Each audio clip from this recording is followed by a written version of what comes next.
सध्याच्या बदलत्या वातावरणामुळे पिकांवरती कीड रोगांचा प्रादुर्भाव दिसून येत आहे। कीड रोगांचं वेळीच नियंत्रण करणं गरजेचं आहे, अन्यथा मोठं नुकसान होऊ शकतं।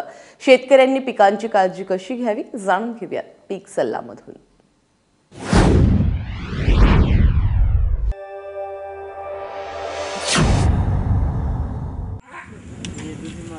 कोकण विभागातील शेतकऱ्यांनी भात खाचरातील अतिरिक्त पाण्याचा निचरा करावा। पाण्याची योग्य पातळी राहील याची शेतकऱ्यांनी काळजी घ्यावी।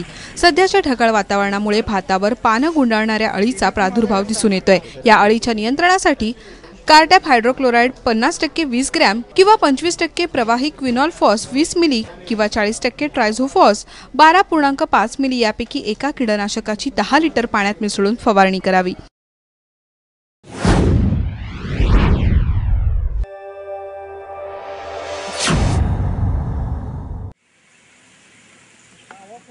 मध्य महाराष्ट्रातील काकडीवर्गीय पिकांमध्ये दमट हवामानामुळे केवडा या बुरशीजन्य रोगाचा प्रादुर्भाव दिसून येतोय।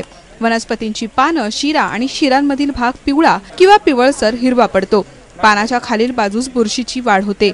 या रोगामुळे पानं सुकतात आणि वाळून गळून पडतात। या रोगाची लक्षणं दिसून येताच शेतकऱ्यांनी कॉपर ऑक्सीक्लोराइड 25 ग्रॅम किंवा मेन्कोझेब 64% अधिक मेटलॅक्झिल 8% या संयुक्त बुरशीनाशकाची 20 ग्रॅम मात्रा 10 लिटर पाण्यात मिसळून फवारणी करावी।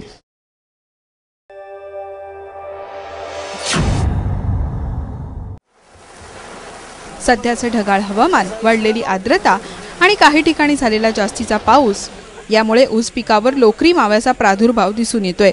ही कीड ऊसाच्या पानाखाली मध्यभागी आढळते। पांढऱ्या लोकरीसारखे मेणतंतुधारी मावा आणि पिले एकत्र पानाखाली राहतात। पंख असलेल्या माव्याची मादी काळसर तर पिले हिरवट रंगाची असतात। बिनपंखी माव्याची मादी पिवळी तर पिले फिकट पिवळी असतात। एका आठवड्यात यांची वाढ होते आणि हे पांढरे होतात। सुरुवातीला बांधावर या किडीचा प्रादुर्भाव दिसतो, नंतर हा संपूर्ण ऊस पिकात पसरतो।